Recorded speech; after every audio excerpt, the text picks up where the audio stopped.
Good morning guys! So for today's video ay baon serye na naman ulit tayo at magpiprepare po ako ng ulam na dadalhin ng aking asawa sa kanyang work.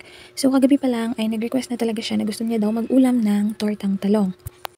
So sino ba naman ako para hindi to pa rin ang kanyang request, di ba? Charot lang.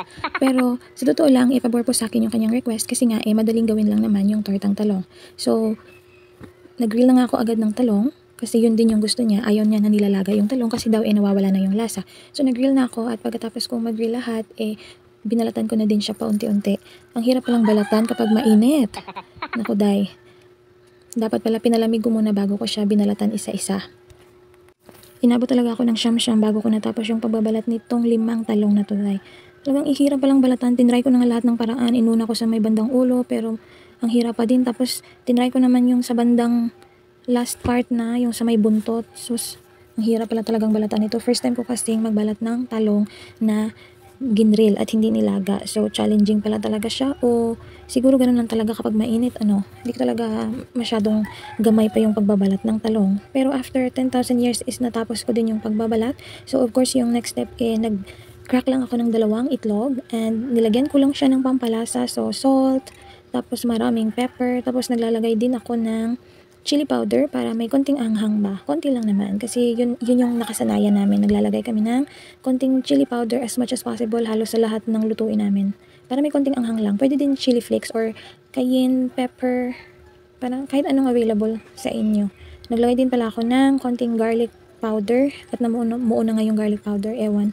Tapos bati-bati lang.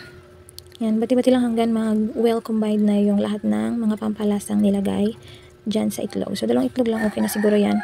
After na bago ko siya ilagay sa itlog na yon, ayan, press muna yung talong dahil kasi baka merong uod. Yeah, make sure lang na walang mga uod sa loob. Ayan, check muna.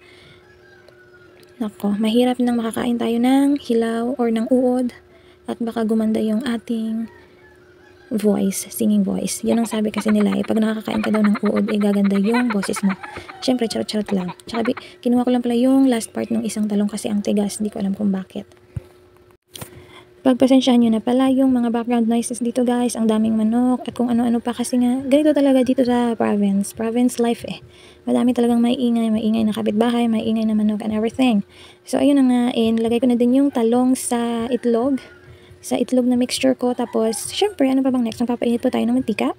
And after po mainit yung mantika, pinrito ko na din isa-isa yung mga talong. So, syempre, tagal-tagalan mo yung pagbababad sa itlog. Mga ilang minutes din para kahit pa paano, manuot-nuot naman yung lasa nung nilagay sa itlog at yung itlog, syempre. At dahil nanonood na ako ng Chinese drama habang nagluluto, muntikan pa siyang masunog. Oh, no. Pero kay rebels na yan. And after nyan po, mag-pack na tayo ng lunch ng aking mister. So, of course, hindi mawawala yung pinaka-importanteng pagkain para sa ating mga Pinoy, ang rice.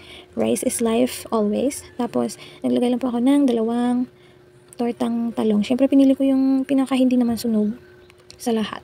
Para bongga ba? Nakakahiya naman pag maitim yung dadalhin ng asawa ko So, ayan, of course, naglalagay din po ako ng itong sweet chili sauce kasi masarap siyang i-partner sa tortang talong.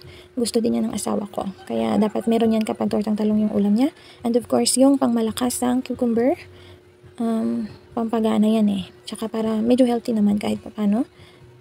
Yeah, like most of the time, 95% of the time, kumakain talaga kami ng cucumber every meal.